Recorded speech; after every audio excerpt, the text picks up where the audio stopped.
Ваня, крышку поднимите, я ее вручу. Останется.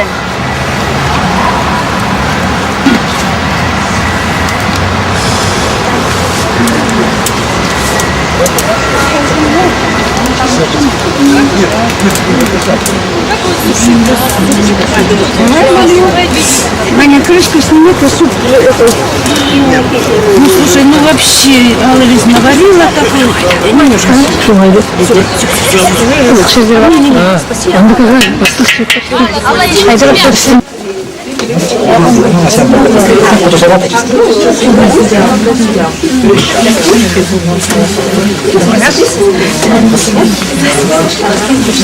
wonder how to wake up in the morning. I think I asked the hotel. I knock on my door. Wondered about the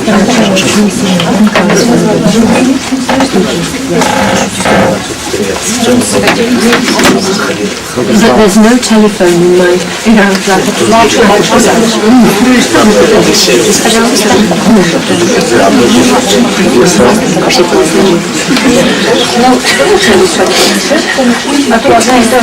Дорогие друзья, прошу минутку внимания, вы у нас там уже общаетесь, а у меня к вам есть такое предложение, чтобы немножко рассказать о себе, познакомиться нам в таком вот тесном кругу. И я бы хотела, чтобы каждый представился, рассказал, откуда он приехал сюда, и что-то немножко о себе, чем человек занимается, что его здесь интересует, что он сегодня увидел такого интересного, возможно. Я бы вот так хотела. И хотела бы в первую очередь познакомить вас с министром культуры Республики Хакасия Светланой Анатольевной Окольниковой. Она сегодня также вас приветствует, сегодня здесь. Светлана Анатольевна, может, скажите несколько слов? Добрый день, уважаемые гости. Мы очень рады, что вы сегодня у нас здесь, на замечательной гостеприимной земле Хакасии. Я думаю, что вот этот холод, это приближающее ненастье вас не испугает, что все мероприятия в рамках нашего международного симпозиума пройдут благополучно. У вас будет масса впечатлений. Я думаю, что хакасская земля не может не оставить благоприятный след и самые замечательные эмоции от встречи друг с другом, от общения, от того материала, который вы сумеете получить за эти 3 с небольшим дня. Поэтому желаю всем хорошего настроения, успехов, удач в творческом вашем созидании. И думаю, что мы будем встречаться и общаться дальше, поскольку о планах у культуры Хакасии очень много международных мероприятий, которые, я думаю, есть возможность вам посетить и в дальнейшем. Поэтому милости просим на хакасскую землю. Ну вот теперь по ходу солнца, наверное, просим всех вот по ходу солнца, да.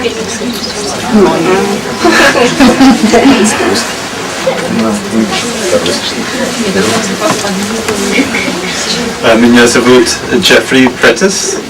Я из Калифорнии.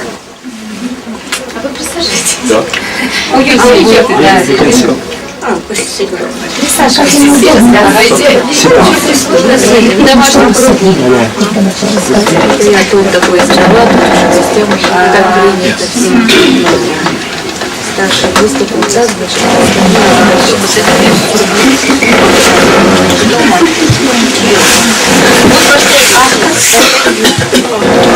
Черков Сергей Трофимович. Очень хороший. Я думаю, что он сегодня еще продемонстрирует свое искусство на читании, так что очень талантливый молодой человек. Ну, мы продолжим с гостями, знакомство, потом Сергей нам расскажет еще и о юрте. Итак, Калифорния. Чем занимается Питер? Where do I study now? I now study in ESOT. I'm studying Russian language now, and then I will. And when I'm proficient more so in Russian, I will study Hakas language.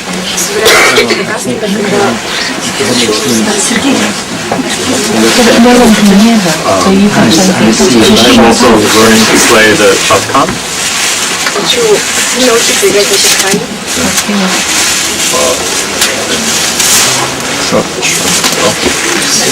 Я думаю, что Стив Хакасси, вот, в частности адвокат, я думаю, у вас будет такая возможность поближе познакомиться и, возможно, уже чему-то научиться. Вам помогут.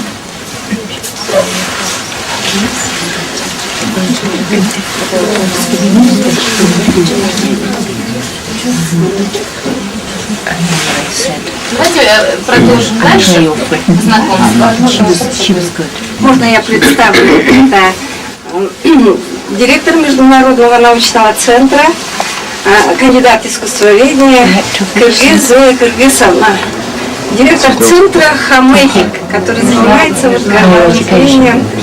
И Зоя Кыргызовна является еще представителем ЮНЕСКО по хамею, по горловому искусству, да? Нет? Ну, вы сами скажете, как. Республика Тыва. Приехали из Тулы. Наша сотрудница Марията Магровна, начинающий ученый. И ей привет, кандидат искусствоведения Института гуманитарных исследований. Я работаю директором Международного научного центра горлового пения. И мы в основном занимаемся исследованием, научным исследованием горлового пения народов Саяно-Алтайского Нагорья. Во всяком случае, у меня такую монографию выпустила. И в первую очередь, значит, мы рассматриваем вот этот, не только вот это горловое пение Кумей, и рассматриваем монгольский Кумей, алтайский хай, кавказский хай, шорский хай. И вот это искусство рассматриваем в общем таком проекте. И этот Кумей впервые у нас было собрано в 50-м году научными учеными научно-исследовательского института Антон Николаевич Калзан, Аранчин, в 50-м, 58-м, 68-м, 70-м, 74-м, 78-м, 87-м, 90-м году. В 92-м году был, это слеты народных исполнителей, певцов-исполнителей. Это научно-исследовательский институт, собрано такой огромный материал о тувинском горловом пении. В 90-м году я, значит, была выбрана председателем Союза композиторов России, как член Союза композиторов. Я, значит, как наследие, вот первый такой симпозиум Кумей, феномен культуры народов Центральной Азии. Где были собраны многие ученые, в том числе из Хакасии, из Америки, из Англии, из Норвегии. В общем, 32 стран, ученые из 32 стран участвовали. Очень много было исполнителей, в том числе вот наши из Хакасии были, вот молодой человек, который вот сидел вокруг. Мы ему дали дипломат лауреата, лауреата дали как исполнителя Нихомея, именно вот как монументальное искусство Хайя. И почему я так говорю? Потому что мы, как и жители Саяно-Алтайского Нагорья, мы должны сохранять наследие вот своих народов Саяно-Алтайского Нагорья. Его не путать ни тувинским, ни монгольским, ни алтайским. Вот именно, чтобы каждой нации свое это искусство, уникальное искусство сохранялось. Поэтому, так как я встречалась с Кадышевым в свое время, когда вот на Новосибирской литературе первый раз я приезжала, вот я видела ее выступление. Я тогда вот видела, как это исполняется настоящий хакасский хай. У меня есть пластинка, поэтому сейчас я закончила том «Народов Сибири, Дальнего Востока» серии тувинские песни, обрядовая поэзия. И хотя вот у меня даже качество образца, вот у меня сейчас проблемы возникли, вот я немножко вот хожу вот так. Мне очень было интересно, что вот рядом нашей великой культуры хакасского народа есть такой хай, монументальное искусство. Я специально прямо вот приехала, чтобы посмотреть, чтобы это сравнить, настолько это развито. Вот это искусство, вот вообще земле здесь, когда мы делаем симпозиум, приезжает 2-3 человека, ну, тувинцев, горловиков, знаете, 2800 человек. Это по кварталам идет. А так, кто поет, еще мы это самое сейчас, ну, в районах мы не можем, вот так выезжаем, мы все это пишем, но очень много этих горловиков, поэтому мы социальным вопросом занимаемся. Поскольку во время пения исполнители теряют, так сказать, физическую нагрузку, физическая нагрузка идет на организм. Мы сами проводили эксперимент в Нью-Йорке, в Японии, в университете Васеда. И очень такое большое внимание наше правительство уделяет этим исполнителям этого искусства. Поэтому я вот хотела так, знаете, тоже поучаствовать, получить такое большое удовольствие. Спасибо вам большое, что пригласили. И желаю вам самого лучшего, самого-самого лучшего. Желаю вам самого лучшего здоровья, счастья, вечно молодого вдохновения, стремления вперед. Спасибо. Скажите, а кто из ваших горловиков в октябре месяце принимает участие в международном фестивале в Ницце, Франция? Ницце, Франция, сейчас, знаете, все горловики, по-моему, за границей находятся, я даже не знаю. Не знаете, кто, да? Они Один исполнитель, у вас будет 14 октября. но они там все, Может, потому что сейчас они, во-первых, оплачивают дорогу эти страны. А кто выезжает, мы даже не знаем сейчас. Кто сможет, тот выезжает. А если очень хорошие горловики остаются в регионах, они сидят, потому что нет таких у них контактов. А получается, очень уникальные исполнители находятся. А если такой средненький такой, где глядишь, он уже в Америке выступает, глядишь, он во Франции выступает. Поэтому может быть очень хороший исполнитель, может быть средненький такой. через год, в октябре следующего года, наши горловики поедут в Ниццу. Ну, конечно, всегда вот так, друг за другом это ездить, это дай Бог, чтобы они всегда выступали наши искусственные изделия. Спасибо. Продолжаем знакомство. Меня уже, как я сама представила, я младший научный сотрудник международного научного центра. Меня зовут Марьята Сундуй. Я в центре работаю со дня его открытия с 94 года. Ну, значит, мы провели 4 симпозиума по горловому пению. Последний у нас состоялся в 2003 году. И 5-й планируется в 2008 году. Я вот рада попасть на второй международный симпозиум с перерывом 9 лет. И надеюсь попасть еще на 3-й симпозиум. Спасибо. Так тепло приняли. Я еще благодарю Антонину Семеновну, что она приезжала недавно в Туву. Тоже на фестиваль Памуса. Нас тепло приняли. Благодарим Игорю, он так нас вел, провожал.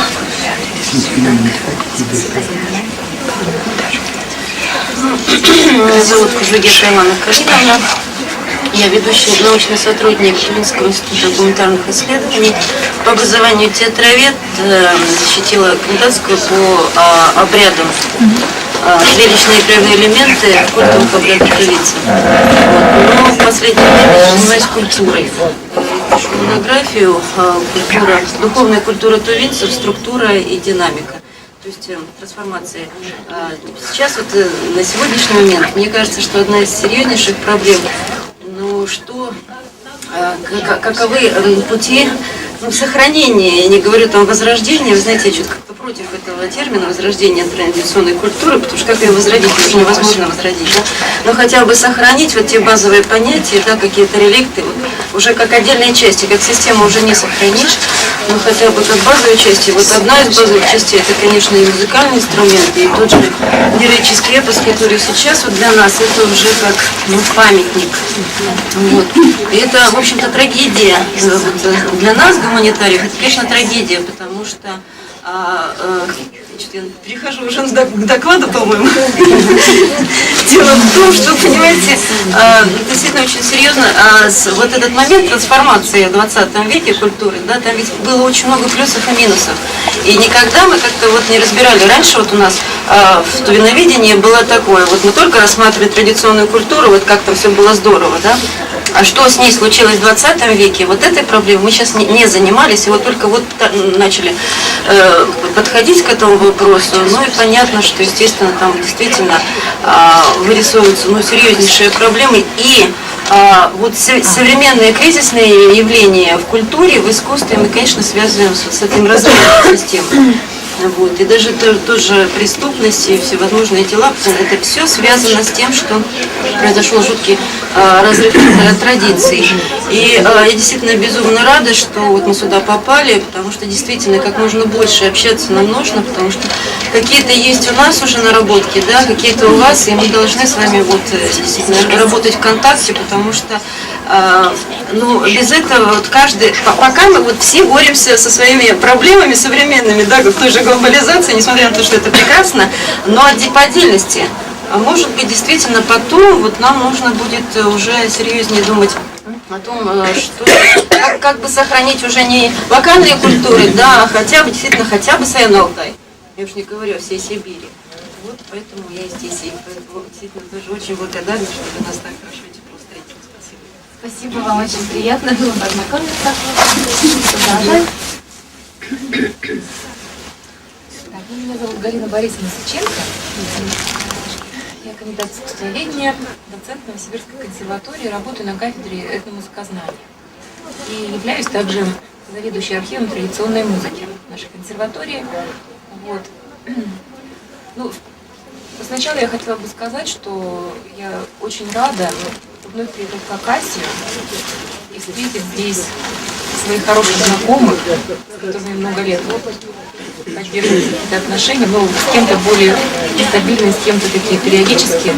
Это вот, во-первых, Нина Викторовна Катаева, которую я помню еще с 1984 года, когда мы были студентами Натальи Михайловны Кондратьевой, которой вот здесь нету. Вот. Когда мы были студентами первого курса и только начали заниматься, даже не думали, чем мы будем заниматься, просто нам было интересно там ездить в экспедиции и так далее. А вот Нина Викторовна, она была уже для нас такой представитель хакасской культуры, вот она работала над хакасским домом, писала статью туда, вот я помню, мы ее читали. То есть вот самый такой, наверное, самый давний знакомый с Ниной Викторовной. Потом, вообще кандидатская диссертация у меня была по алтайским народным песням, по различным музыкальным диалектам. Я там выявляла основные диалекты. Вот, описывала, как устроена эта песенная культура. Вот, а потом на каком-то этапе поняла, что нельзя ограничиваться только вот Алтаем, нужно двигаться дальше. Вот так появилась в моей жизни Хакасия после Алтая. И вот я приехала сюда первый раз в 1996 году, приехала в экспедицию, и так получилось, что попала как раз на первый симпозиум.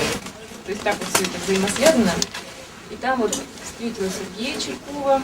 Помню, мы тогда познакомились, и с тех пор вот периодически где-то встречаемся, и это очень тоже такое приятное знакомство. Вот Сергей, например, нам отреставрировал читхан, который мы нашли в каком-то сарае, вот в экспедиции, совершенно сломанный такой, заброшенный, привезли, и вот через какое-то время они с Лизой приехали и привезли вот этот отреставрированный читхан. Вот он пополнил нашу тоже экспозицию.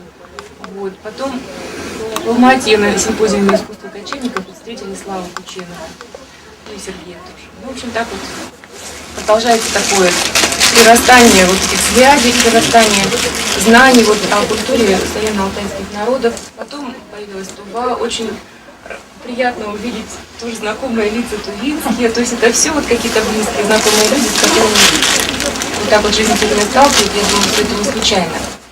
Вот. И вот самое главное, чем мы сейчас занимаемся, это сравнительные исследования между всеми вот этими культурами.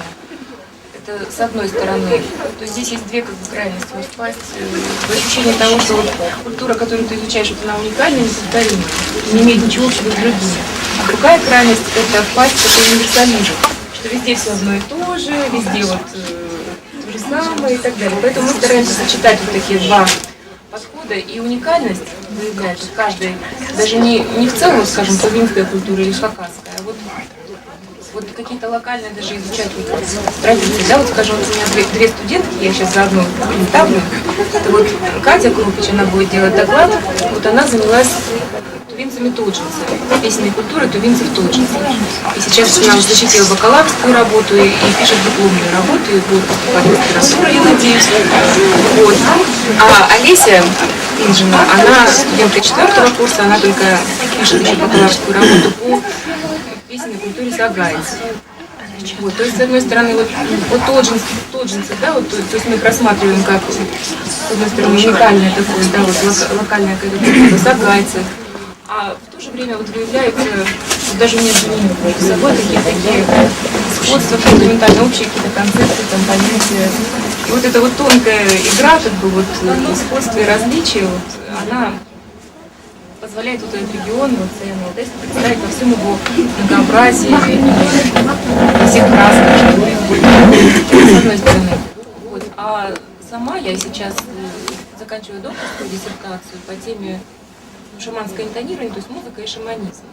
Вот. Это еще одна такая большая тема в моей жизни, вот, которая мне, честно говоря, уже надоела, как все закончить и вообще забыть об этом. Вот. Но тоже очень интересная тема, я надеюсь, опубликовать книгу об этом, монографию. Вот, у нас в 2002 году в консерватории была очень интересная конференция международная «Музыка и ритуал». Вот, мы опубликовали все эти статьи, там где-то около 60 статей было. Вот, и я вот привезла эту книгу, у меня сейчас ее с собой нету, но я ее подарю организаторам центра творчества, такая она красивая, истинная, очень хорошая книга. Вот, я надеюсь, что вот будет это продолжаться, последует 3-й симпозиум и так далее, мы все на это надеемся. И, может быть, девочки еще что-то скажут отдельно. Меня зовут Олеся Кинжина, я не представила уже. Ну, основное она, конечно, сказала, что вот я занимаюсь интенсивными типологией интенсионной культуры сагайцев. Вот. И самое, наверное, главное, единственное, что я хотела бы добавить, так это то, что материалов у нас много. То есть вот мой научный руководитель и другие сотрудники нашей консерватории не раз ездили сюда в экспедицию, и вот я занимаюсь, значит, расшифровками на основе 4 экспедиций. Вот. И самое главное,